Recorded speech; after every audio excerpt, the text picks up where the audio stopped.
एक दिन रात के वक्त 20 साल की जवान लड़की अपने पिता के कमरे में जाती है और देखती है कि उसके पिता गहरी नींद में सो रहे हैं। वह लड़की धीरे से उनके पास जाकर बैठ जाती है और उसे देखकर पिता जाग जाते हैं। पिता पूछते हैं, बेटा इतनी रात को क्या हुआ, सब ठीक है ना? लड़की कहती है, पापा मेरे सिर में बहुत तेज दर्द हो रहा है और मुझे बहुत डर भी लग रहा है। क्या मैं आपके पास सो सकती हूँ? पिता मुस्कुराते हुए कहते हैं, बिल्कुल बेटा, कोई बात नहीं, आप आराम से सो जाओ, मैं यही तुम्हारे पास हूँ। पिता लड़की को बिस्तर पर सुला देते हैं और उसके सिर को प्यार से सहलाने लगते हैं। इससे लड़की को तुरंत आराम महसूस होता है और वह धीरे धीरे सोने लगती है। उस दिन पिता ने थोड़ी बहुत ड्रिंक भी की होती है। नमस्कार दोस्तों, स्वागत है आपका हमारे चैनल पर। आज की कहानी आपको चौंका देगी और आप सोचने पर मजबूर हो जाएंगे कि एक पिता और बेटी ऐसा काम कैसे कर सकते हैं। अगर आप हमारे चैनल पर नए हैं तो कृपया सब्सक्राइब जरूर करें ताकि आप हमारी ऐसी और भी कहानियां मिस न करें। तो चलिए दोस्तों, शुरू करते हैं आज की यह सच्ची कहानी, जो मध्य प्रदेश के सागर जिले की है। इसी जिले के एक गांव में छगन लाल नाम का एक आदमी अपने 3 बच्चों के साथ रहता था। छगन लाल की पत्नी की लंबी बीमारी के बाद मौत हो गई और 1 साल से घर की स्थिति बेहद कठिन हो गई थी। उसकी बड़ी बेटी की उम्र 20 साल, छोटी बेटी की उम्र 14 साल और सबसे छोटे बेटे की उम्र 9 साल थी। पत्नी के इलाज में सारी जमा पूंजी खत्म हो गई थी और अब छगन लाल कर्ज में डूबा हुआ था। आर्थिक स्थिति दिन ब दिन खराब हो रही थी और घर चलाना उसके लिए मुश्किल हो गया था। बच्चे भी अपनी मां की याद में गुमसुम रहने लगे थे। छगन लाल के लिए उन्हें संभालना चुनौतीपूर्ण हो रहा था। घर की जिम्मेदारियों के साथ साथ बच्चों की देखभाल करना छगन लाल के लिए कठिन हो गया। वह सोचता था कि अगर वह बाहर काम पर जाता तो बच्चों की पढ़ाई प्रभावित हो सकती है और अगर वह घर पर रहता तो घर की जरूरतें पूरी नहीं हो सकती। इस दुविधा के बीच एक दिन छगनलाल के मन में एक विचार आया, शायद उसे दूसरी शादी करनी चाहिए। एक नई पत्नी घर की जिम्मेदारियों को संभालने में मदद कर सकती थी और बच्चों को भी एक नया जीवन मिल सकता था। छगनलाल ने इस विचार को गंभीरता से लिया और सोचा कि यह उसके और बच्चों के लिए सबसे अच्छा हो सकता है। उसने अपने परिवार और कुछ करीबी दोस्तों से सलाह ली, जिन्होंने उसे समझाया कि एक नई शादी से समस्याओं का समाधान हो सकता है। छगनलाल ने सोचा कि अगर वह दूसरी शादी कर लेता है तो घर भी आबाद हो जाएगा और वह भी बाहर कमाने जा पाएगा। फिर वह अपनी बेटी से कहता है कि बेटा, मैं सोच रहा हूँ कि दूसरी शादी कर लूं। इससे तुम लोगों की देखभाल भी अच्छे से हो जाएगी और मैं भी बाहर कमाने जा सकूंगा। तुम्हारी माँ के चले जाने के बाद जो तुम सबकी हालत हो गई है, अब मुझसे देखी नहीं जाती। पिता के इन सब बातों को सुनकर बेटी एकदम से खामोश हो जाती है। उसकी जुबान से एक भी शब्द नहीं निकल पाता। छगनलाल बेटी को समझाते हुए कहता है कि देखो बेटा, अगर मैं कमाने नहीं गया तो फिर घर चलाना मुश्किल हो जाएगा और मैं तुम सबको पढ़ा लिखा नहीं पाऊंगा। इतना समझाने के बावजूद भी वह लड़की खामोश ही रही। छगनलाल सोचता है कि उसकी बेटी अभी दुखी है, फिर किसी और दिन बात करेगा। उसके बाद वह वहां से चला जाता है और वह लड़की सोचने लगती है कि जब उसके पिता शादी कर लेंगे और जो सौतेली माँ आ जाएगी तो सौतेली माँ कभी अच्छी नहीं होती। उसने यह सुना भी था और अपनी आंखों से देखा भी था। वह यही सोच रही थी कि अभी उसके पिता बच्चों से बहुत प्यार करते हैं। अगर शादी के बाद वह भी बदल जाएंगे तो सौतेली माँ हमारे ऊपर बहुत अत्याचार करेगी और पापा भी उसी का साथ देने लगेंगे। उस दिन वह लड़की रात भर सो न सकी और पूरी रात यही सब सोचती रही। जब वह लड़की अगले दिन कॉलेज जाती है तो उसे रास्ते में एक सहेली मिल जाती है जो उसके साथ उसके कॉलेज में ही पढ़ा करती थी। फिर वह लड़की अपनी सहेली को सारी बात बता देती है जो उसके पिता ने अपनी शादी के बारे में उससे कही थी। उसकी सहेली कहती है कि यह तो बहुत गलत होने वाला है तुम लोगों के साथ। अगर तुम्हारे पापा ने शादी कर ली तो तुम्हारे ऊपर बहुत बड़ी मुसीबत आ जाएगी। सौतेली माँ के बारे में तो तुमने सुना ही होगा कि वह किस तरह की होती है। तुम्हारे पापा ये शादी तुम लोगों के लिए नहीं कर रहे हैं, वह तो अपने शारीरिक सुख के लिए कर रहे हैं।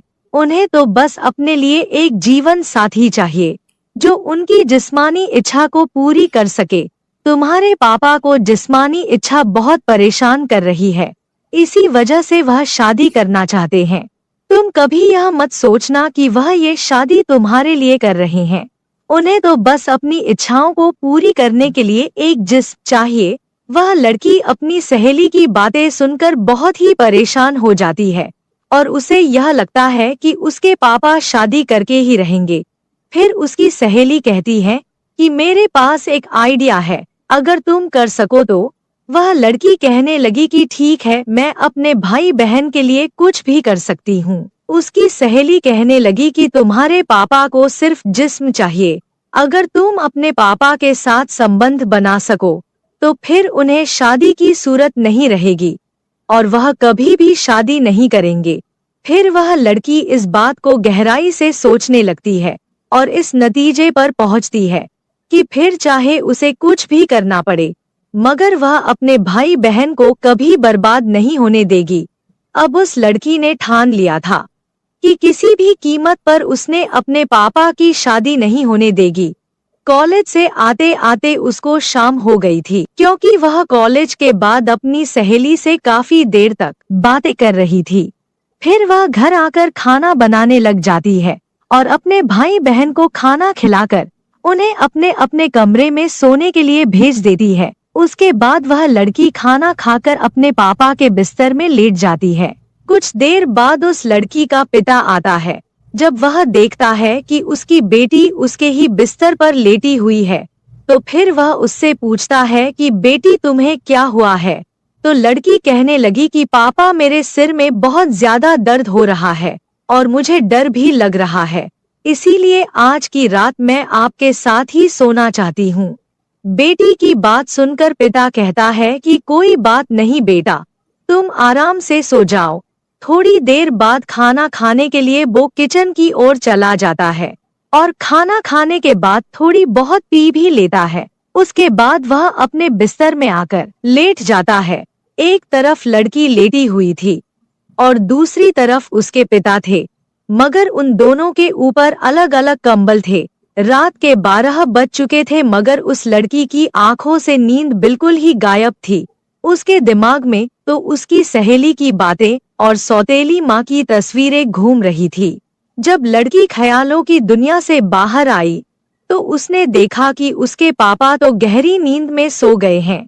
फिर वह लड़की डरने का नाटक करते हुए अपने पापा के कंबल में जाकर उनके करीब हो जाती है। थोड़ी देर बाद वह लड़की धीरे धीरे अपने पापा के और भी ज्यादा करीब होने लगती है। नशे के कारण उनका बाप भी मदहोश होने लगता है।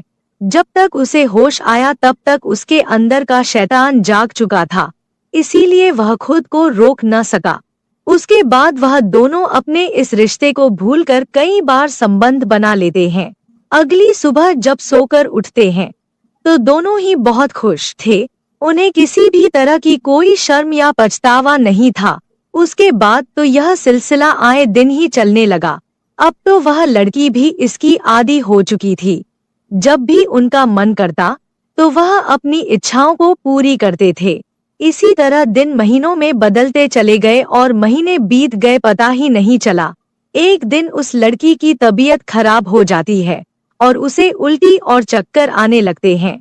फिर वह लड़की चेक करवाने के लिए डॉक्टर के पास एक क्लिनिक पर जाती है। तब उसकी रिपोर्ट आई तो उसके पैरों के तले जमीन खिसक गई। डॉक्टर ने उसे बताया कि वह 2 महीने से प्रेग्नेंट है। उस लड़की के गांव के ही एक औरत उस क्लिनिक में साफ सफाई का काम किया करती थी। जब उस औरत को इस बात का पता चला तो फिर वह औरत पूरे गांव में ढिंढोरा पीट देती है। छगन लाल की कुंवारी की मां बनने वाली है। धीरे धीरे यह खबर आग की तरह पूरे गांव में फैल जाती है। छगन लाल का अपनी ही बेटी के साथ नाजायज रिश्ता है। एक दिन उसकी सहेली उसके घर जाकर कहती है कि पूरे गांव में पता चल चुका है कि तुम प्रेग्नेंट हो। अपनी सहेली की यह बात सुनकर लड़की बहुत परेशान हो जाती है और उसे कुछ भी समझ नहीं आ रहा था कि अब वह क्या करे। वह सोच रही थी कि अब तो उसके पिता की बहुत बदनामी हो जाएगी और वह भी किसी को मुंह दिखाने लायक नहीं रहेगी। एक दिन शाम के वक्त वह लड़की मार्केट से कुछ सामान लेने चली जाती है तो रास्ते में उसे मोहल्ले के कुछ लड़के छेड़ने लग जाते हैं। अश्लील बातें करके उसको परेशान करने लगते हैं और उसका बहुत ही मजाक उड़ाते हैं। वह लड़की बहुत शर्मिंदा हो जाती है और सामान खरीद कर घर वापस आ जाती है। घर आ जाने के बाद वह लड़की रात का खाना बनाने लगती है। भाई बहन और अपने पिता को खाना खिलाकर अपने रूम में चली जाती है। उसके दिमाग में सिर्फ एक ही बात चल रही थी कि उसकी और उसके पिता की बहुत बदनामी हो रही थी। अवसर उठाकर कभी भी नहीं जी पाएगी। यही सब सोचते हुए रात के करीब समय एक 25 का था वो कदम उठाती है और रस्सी लेकर जंगल की ओर चली जाती है। जंगल में पहुंचकर वह अपने आप को फंदे से लटका लेती है और उसी गांव का एक आदमी जंगल की ओर जाता है तो वहां का मंजर देखकर उसके होश उड़ जाते हैं। जब पास जाकर देखता है तो कदम सन्न रह जाता है क्योंकि वह लड़की उसी के गांव के में रहने वाले छगन लाल की बेटी थी। फिर वह आदमी इस खबर को पूरे गांव में फैला देता है। यह खबर उस लड़की के पिता को भी बताई जाती है। उस लड़की के पिता और गांव के सभी लोग जंगल की ओर चले जाते हैं और उन्हीं में से कोई पुलिस को भी फोन कर देता है।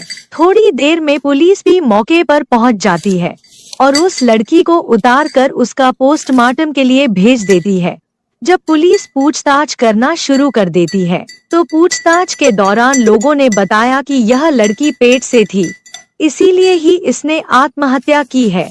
एक आदमी ने तो यह भी बताया कि इस लड़की का अपने ही पिता के साथ नाजायज रिश्ता था और जो इस लड़की के पेट में बच्चा है वह भी इसी के बाप का है। लोग तरह तरह की बातें कर रहे थे और यह भी कह रहे थे कि भगवान ऐसे बाप किसी बेटी को भी न दे। पुलिस फिर छगन लाल को पकड़कर थाने ले जाती है और पोस्टमार्टम रिपोर्ट के आने का इंतजार करती है। इसी दौरान उस लड़की की सहेली को भी बुलाया जाता है और डर के मारे सारी बात वह लड़की बता देती है। तब तक पोस्टमार्टम रिपोर्ट भी आ जाती है और रिपोर्ट में साफ साफ लिखा हुआ था कि वह लड़की 2 महीने की प्रेग्नेंट थी। अब पुलिस छगन लाल से पूछताछ करना शुरू कर देती है। उसने इस बात को जल्द ही कबूल कर लिया कि उसने अपनी ही बेटी के साथ पिछले 5-6 महीनों से नाजायज संबंध थे।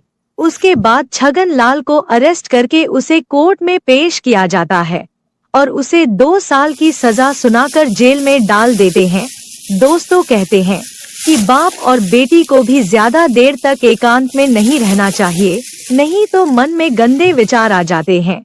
अगर गंदे विचारों ने किसी के मन में एक बार घर बना लिया तो फिर उसे भगवान भी नहीं बचा सकते। फिर वह इंसान कुछ ऐसा कर बैठता है जिसके कारण पवित्र रिश्ते भी पवित्र शर्मसार हो जाते हैं। दोस्तों, इस कहानी को सुनाने का मकसद आपकी भावनाओं को ठेस पहुंचाना नहीं है, बल्कि आप लोगों को जागरूक और सचेत करना है। तो दोस्तों, यह थी हमारी आज की कहानी। कैसी लगी हमें कमेंट करके जरूर बताएं और यह भी बताएं कि आपको किसकी गलती लगती है, पिता की, बेटी की या फिर उसकी सहेली की जिसने उस लड़की को यह गंदा मशवरा दिया था। अगर कहानी अच्छी लगी हो तो चैनल को सब्सक्राइब और वीडियो लाइक जरूर कीजिएगा। मैं भावना एक साधारण सी महिला प्राइवेट स्कूल में पढ़ाने का काम करती थी। मेरी उम्र 25 साल हो चुकी थी और मेरी दुनिया मेरी माँ और 2 बहनों तक सीमित थी। घर में मैं सबसे बड़ी थी, लेकिन शायद मेरे बड़े होने का कोई खास मतलब नहीं था। मेरी तनख्वाह माँ के हाथों में जाती और उसने मेरी मेहनत से एक और प्रॉपर्टी खरीद ली थी। फिर भी जैसे जैसे वक्त बीता, मेरी जिम्मेदारियों में इजाफा हुआ, लेकिन मेरी जिंदगी वहीं ठहरी रही। मेरे काम से घर लौटने पर अक्सर ऐसा होता कि मेहमान आते और मैं चुपचाप अपने कमरे में चली जाती। एक दिन मैंने देखा मेरी छोटी बहन सजी धजी उन मेहमानों का इंतजार कर रही थी। मैं समझ गई कि वे मेरे लिए नहीं, उसे देखने आए थे। मेरी उम्मीदें चुपचाप ढह गईं। वक्त गुजरता रहा। मेरी उम्र 30 की हो गई, लेकिन माँ ने मेरी शादी की बात कभी नहीं उठाई, बल्कि उसने मेरी छोटी बहन की शादी करवा दी और मैं पीछे छूट गई। माँ की सगी बेटियों की शादी हो गई, पर मैं वहीं अटकी रही। समय और तेजी से गुजरा। अब मैं 35 साल की हो चुकी थी, लेकिन माँ अब भी मेरी शादी की बात नहीं करना चाहती थी। मुझे अब साफ साफ समझ में आ गया कि मेरी माँ मुझे केवल कमाई का जरिया मानती थी। उसकी नजर में मैं बस सोने का अंडा देने वाली मुर्गी थी। मैंने आखिरकार अपने शहर की नौकरी छोड़ दी और दूसरे शहर में नया जीवन शुरू करने का फैसला किया। वहां मैंने किराए पर एक घर लिया और एक प्राइवेट स्कूल में पढ़ाना शुरू किया। लेकिन किस्मत ने यहां भी साथ नहीं दिया। कुछ ही महीने में स्कूल बंद हो गया, क्योंकि शिक्षकों को समय पर वेतन नहीं मिलता था। मैं भी बाकी शिक्षकों की तरह इस्तीफा देकर घर लौट आई। अब मेरे पास ज्यादा पैसे नहीं बचे थे। इस नई परिस्थिति से जूझते हुए मैंने अपने घर में ही ट्यूशन शुरू करने का सोचा। दरवाजे पर ट्यूशन क्लासेस का बोर्ड लगते ही कुछ ही घंटों में पहले विद्यार्थी का आगमन हुआ। धीरे धीरे 5-6 बच्चे पढ़ने आने लगे और जिंदगी दोबारा पटरी पर आने लगी थी। फिर एक दिन एक 15 साल का लड़का अभिषेक मेरे पास पढ़ने आया। उसकी उम्र बाकी बच्चों से ज्यादा थी, इसलिए उसने अपना ट्यूशन का समय अलग करवा लिया। पहले पहले तो सब ठीक था, लेकिन कुछ दिनों बाद उसकी हरकतों ने मुझे हैरान कर दिया। अभिषेक ट्यूशन में आते ही अपनी गोद में बैग रखकर मुझे देखता रहता। एक दिन जब मैं बोर्ड से पीछे मुड़ी तो देखा उसकी नजर बोर्ड पर नहीं, मुझ पर थी। उसकी आंखों में कुछ अजीब सा था। और फिर उसकी गोद में रखे बैग की हलचल ने मेरी बेचैनी और बढ़ा दी। मेरे कदम खुद ब खुद उसकी तरफ बढ़े। मैंने उसका बैग हटाया और जो दृश्य मेरे सामने था उसने मेरे पैरों तले जमीन खिसका दी। 15 साल का वह लड़का मुझे देखकर वहीं बैठे बैठे अपनी हदें पार कर रहा था। उस पल मेरे भीतर गुस्सा, शर्मिंदगी और घिन का तूफान उमड़ पड़ा। लेकिन मैं जानती थी ये लड़ाई सिर्फ अभिषेक के खिलाफ नहीं थी। ये लड़ाई मेरे जीवन के हर उस पल के खिलाफ थी जिसने मुझे पीछे धकेलने की कोशिश की थी। उसकी माँ की गोद में उसका 6 महीने का बच्चा था और पास ही उसका बड़ा बेटा अभिषेक खड़ा था। वो महिला मेरे पास आई और अभिषेक का एडमिशन कराते हुए बोली, मैडम, आप मेरे बेटे को कम से कम 4 घंटे ट्यूशन दीजिए। घर पर ये बहुत परेशान करता है और पढ़ाई में भी दिलचस्पी नहीं लेता। आपके डर से शायद ये थोड़ी पढ़ाई कर ले। उसने आगे कहा, मैं आपको एक्स्ट्रा क्लासेस के लिए कुछ ज्यादा पैसे भी दूंगी। अतिरिक्त पैसे किसे नहीं चाहिए होते। वैसे भी मेरा खुद का कोई परिवार नहीं था और न ही मुझे किसी पति को जवाब देना पड़ता था। इसीलिए मैंने खुशी खुशी उसके बेटे को एक्स्ट्रा क्लास देने के लिए हाँ कर दी। अगले ही दिन से अभिषेक ट्यूशन आने लगा। मुझे जल्दी ही समझ में आ गया कि अभिषेक पढ़ाई में काफी होशियार है। बाकी बच्चों के जाने के बाद भी उसकी एक्स्ट्रा क्लास चलती रहती थी। ट्यूशन के दौरान अभिषेक बहुत सी अच्छी बातें करता था। उसके साथ समय कब बीत जाता मुझे पता ही नहीं चलता। शायद क्योंकि मैं भी अपनी जिंदगी में अकेली थी, तो उसकी बातें सुनकर मुझे भी कोई सहारा मिल गया था। ऐसे ही दिन बीत रहे थे। मैं जिस घर में रहती थी उसकी ऊपरी मंजिल का एक कमरा पहले से ही टूटा हुआ था। अब वहां एक नया किराएदार आकर रहने लगा था, जो कि मेरी ही तरह अकेला था। एक शाम की बात है, 6 बजे के करीब अभिषेक अपने घर जाने के लिए निकला ही था कि तभी वह नया किराएदार मुझे चाय के लिए बुलाने आया। उसकी बात सुनकर अभिषेक अचानक रुक गया और बोला, मैडम, मुझे मैथ्स के कुछ सवाल समझने हैं। ये कहते हुए वह मुझे क्लासरूम में ले आया। जैसे ही हम अंदर पहुंचे, मैंने उसे ब्लैक बोर्ड पर मैथ्स के सवाल समझाने शुरू कर दिए। लेकिन अभिषेक का ध्यान बिल्कुल भी मेरी पढ़ाई पर नहीं था। वो बस यूं ही मेरा समय बर्बाद कर रहा था। ये मुझे समझ में आ गया था। मैंने थोड़ी सख्ती से कहा, तू मेरा समय बर्बाद मत कर। तेरा ट्यूशन का समय खत्म हो गया है, अब घर जा। अभिषेक ने अचानक मेरे हाथ को पकड़ लिया और बोला, मैडम, आप बहुत अच्छी हैं। जब तक मैं वापस नहीं आता अपना ख्याल रखना। मुझे उसकी इस बात पर कोई खास ध्यान नहीं गया, लेकिन जाते वक्त उसका इस तरह का व्यवहार मुझे थोड़ा अजीब जरूर लगा। अगले दिन अभिषेक ट्यूशन के समय नहीं आया। तभी आसमान में बादल घिराए और तेज बारिश होने लगी। मैंने ट्यूशन में आए बाकी बच्चों को जल्दी ही छुट्टी दे दी। थोड़ी ही देर बाद जब मैं दरवाजे पर खड़ी होकर बारिश का आनंद ले रही थी, तभी मैंने देखा कि अभिषेक पूरी तरह से भीगा हुआ मेरी ओर आ रहा है। उसे इस हालत में देखकर मैंने जल्दी से उसे अंदर बुलाया और रुमाल फेंकते हुए कहा, जल्दी अंदर आ जाओ। अभिषेक घर के अंदर आते ही मुझसे लिपट गया। उसकी इस अचानक हरकत से मैं हैरान रह गई। वो रो रहा था। मैंने उससे पूछा, क्या हुआ अभिषेक, क्यों रो रहे हो? उसने सुबकते हुए कहा, आज मम्मी ने मुझे मारा है, मैं अब घर वापस नहीं जाऊंगा। उसकी बातें सुनकर मेरा दिल पिघल गया। उस रात वो घर जाने को बिल्कुल तैयार नहीं था। मैंने उसे खाना खिलाया, लेकिन फिर भी वो घर जाने को राजी नहीं हुआ। उसकी माँ भी उसे देखने नहीं आई और जब मैंने फोन किया तो उसका नंबर भी नहीं मिला। आखिरकार मैंने उसे अपने घर में ही सुला लिया। वो रात मेरे लिए भी अजीब थी, लेकिन कहीं न कहीं मैंने महसूस किया कि अभिषेक भी शायद उसी तरह अकेलापन महसूस कर रहा था जैसे मैं करती थी। वह रात भी ऐसी ही थी जब अभिषेक मेरे कमरे में सोया हुआ था। अगले दिन सुबह सुबह दरवाजे पर दस्तक हुई। अभिषेक की माँ खड़ी थी और जैसे ही मैंने दरवाजा खोला, उन्होंने रोते हुए कहा, आप इस लड़के को अपने घर में बिल्कुल भी मत रखिए, मैं इससे तंग आ चुकी हूँ, आप भी इसे निकाल दीजिए। उनकी आंखों में आंसू थे और उन्होंने गुस्से में अभिषेक को थप्पड़ मारा। मैं हैरान रह गई। मैंने उन्हें रोकते हुए कहा, आप उसे क्यों मार रही हैं? इस पर वह बोली, इसकी तरफदारी मत कीजिए, नहीं तो आप पछताएंगी। अगर आप इसे अपने पास रखना चाहती हैं तो रख लीजिए, मैं इसकी ट्यूशन फीस भी नहीं दूंगी।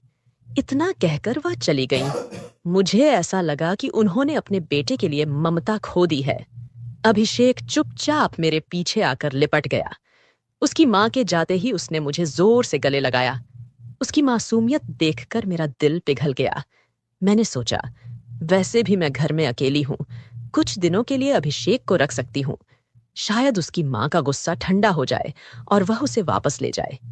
लेकिन ऐसा नहीं हुआ। अभिषेक की माँ ने उसके कुछ सामान दरवाजे पर छोड़ दिया और चली गई। मैं इसे क्षणिक गुस्सा समझ रही थी, मगर 2 दिन बाद पता चला कि वे लोग कॉलोनी छोड़कर किसी और शहर चले गए हैं। उनके फोन भी बंद हो गए थे। मैं यह बात अभिषेक से छिपाए रखी, क्योंकि उसे यह जानकर बहुत धक्का लगता कि उसके माता पिता उसे छोड़कर चले गए हैं। धीरे धीरे मैंने अभिषेक को अपने घर में ही रखना शुरू कर दिया। वह सुबह स्कूल जाता, शाम को ट्यूशन करता और रात को मेरे कमरे में आकर सोता।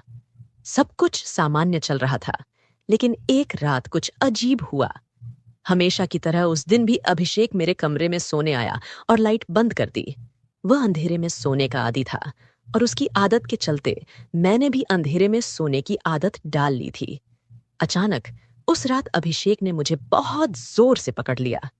उसकी पकड़ इतनी मजबूत थी कि मुझे यकीन ही नहीं हुआ कि वह 15 साल का लड़का है। मैं बहुत डर गई थी। ना तो मैं उठ पाई, ना ही उसकी पकड़ से खुद को छुड़ा पाई। लगभग आधे घंटे बाद वह अलग हुआ। मैं कांप रही थी और डर के मारे हॉल में चली गई। सुबह अभिषेक जब कमरे से बाहर आया तो वह ऐसे व्यवहार कर रहा था जैसे रात में कुछ हुआ ही नहीं।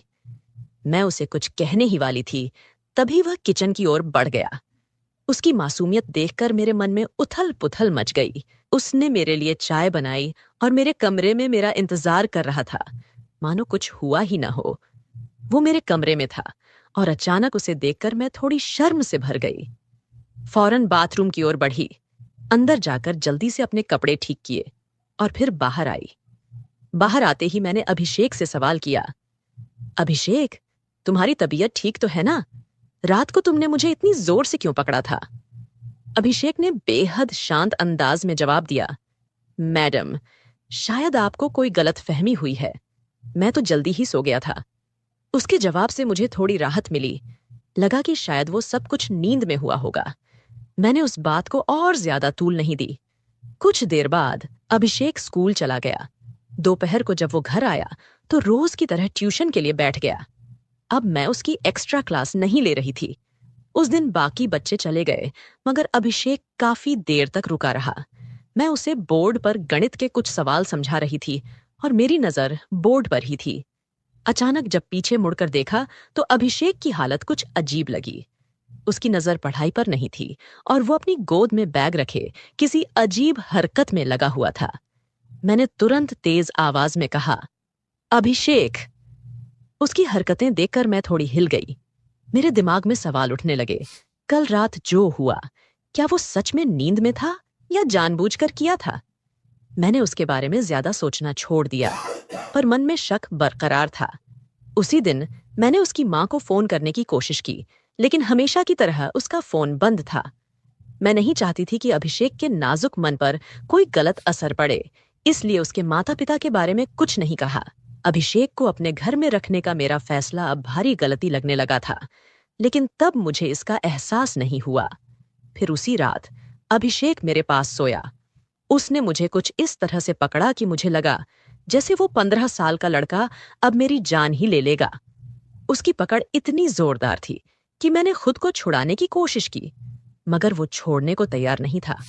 अगले दिन जब मैंने अभिषेक से उसके इस व्यवहार के बारे में पूछा तो उसने कहा, मैडम, शायद आपने सपना देखा होगा।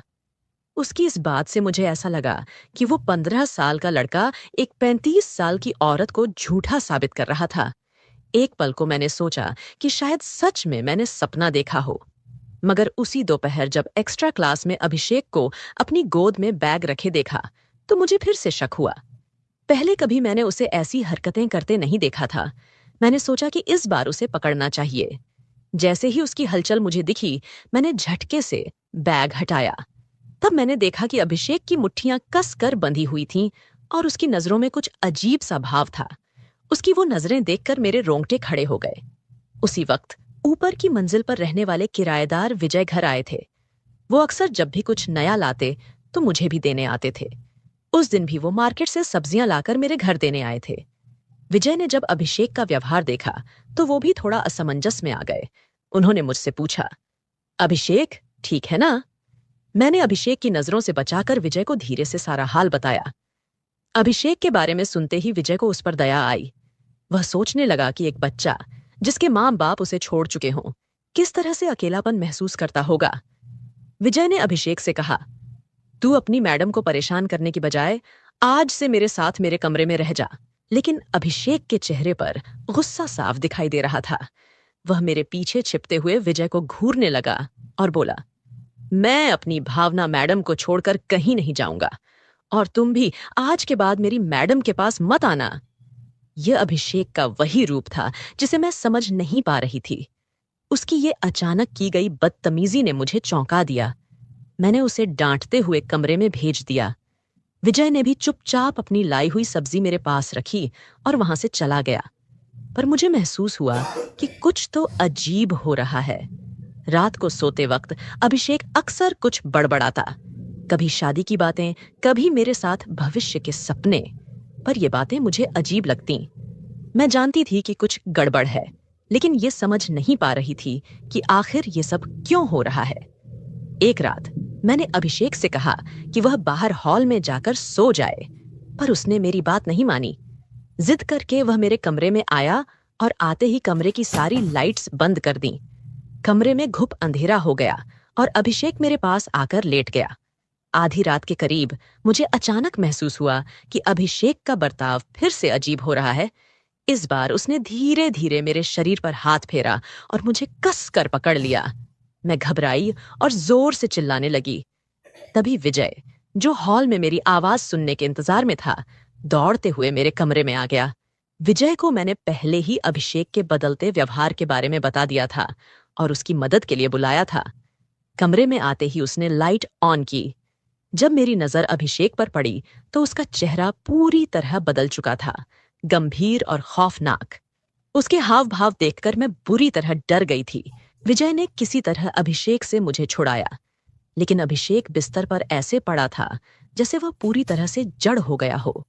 उसके हाथ पैर अकड़ गए थे, आंखें कसकर बंद थीं और वह कांप रहा था। यह देखकर हमें बिल्कुल समझ नहीं आ रहा था कि उसे अचानक क्या हो गया। बिना देर किए हमने अभिषेक को अस्पताल पहुंचाया। अस्पताल में डॉक्टरों ने बताया कि अभिषेक को मिर्गी के दौरे पड़ते हैं और सही इलाज न होने की वजह से उसकी हालत बिगड़ती जा रही थी। डॉक्टर ने यह भी कहा कि अगर अभिषेक को समय पर अस्पताल नहीं लाया जाता तो उसकी जान भी जा सकती थी। डॉक्टर की ये बातें सुनकर मैं स्तब्ध रह गई। पिछले कुछ दिनों में अभिषेक के साथ एक गहरा संबंध बन चुका था, जैसे वह मेरे परिवार का हिस्सा हो। 2 दिन बाद अभिषेक को अस्पताल से छुट्टी मिल गई। घर लौटते ही वह मेरे पैर पकड़कर रोने लगा। तब मैंने उसे सांत्वना दी और कहा कि वह घबराए नहीं, सब कुछ ठीक हो जाएगा। जब मैंने अभिषेक से पूछा कि क्या उसके माता पिता का हाल चाल है, तो उसकी आंखों में एक अदृश्य दर्द था। मैडम, उसने धीरे से कहा, मेरे माता पिता इस शहर को छोड़ चुके हैं। जब माँ ने मुझे मार पीट कर घर से निकाला तो उसने कहा था कि मैं इस शहर से चली जाऊंगी। अभिषेक ने अपने अतीत का एक चौंकाने वाला रहस्य उजागर किया। जिस महिला को आप मेरी असली माँ समझती हैं, वह वास्तव में मेरी जन्म माँ नहीं है। मुझे अनाथालय से गोद लिया गया था जब मैं केवल 6 साल का था। उन लोगों की शादी को 7 साल हो चुके थे और उनके पास कोई संतान नहीं थी। कुछ साल बाद जब उन्हें अपना बच्चा हुआ तो माँ का मुझसे प्यार घटने लगा। उसकी आवाज में आंसू थे जब उसने कहा, जब मैंने ट्यूशन के लिए आना शुरू किया तब मैंने देखा कि आप मुझसे प्यार से बात करती थीं। उस दिन जब मेरी माँ ने मुझे घर से बाहर निकाला तो मैं आपके पास शरण लेने आया। आपने मुझे अपने घर में बिना किसी शर्त के रखा। विजय ने इस स्थिति को सुनकर कहा, अभिषेक, अगर तुम्हें कोई आपत्ति नहीं है तो मैं तुम्हें गोद लेना चाहता हूं। विजय और मैंने अपनी अपनी कहानियां साझा की। उसने बताया कि कैसे उसके समाज में उसके मेडिकल टेस्ट के कारण उसकी शादी नहीं हो पा रही थी। मैंने विजय को बताया कि मैंने अपनी शादी के बारे में कभी सोचा नहीं था, लेकिन उसकी अच्छाई ने मुझे अपनी सोच बदलने पर मजबूर कर दिया। हमने कानूनी रूप से अभिषेक को गोद लिया और हम तीनों एक नया परिवार बन गए। भगवान हमें किस रास्ते से जोड़ देगा, यह कहना मुश्किल है। मेरे अपने लोग मुझे छोड़ चुके थे, लेकिन विजय ने मुझे एक नया जीवन दिया और अभिषेक ने मुझे मातृत्व का अनुभव कराया। तो दोस्तों, यह थी आज की कहानी। क्या आपको यह पसंद आई? अपनी राय कमेंट बॉक्स में जरूर साझा करें। अगर आपको कहानी पसंद आई तो वीडियो को लाइक करें और हमारे चैनल को सब्सक्राइब करें। धन्यवाद।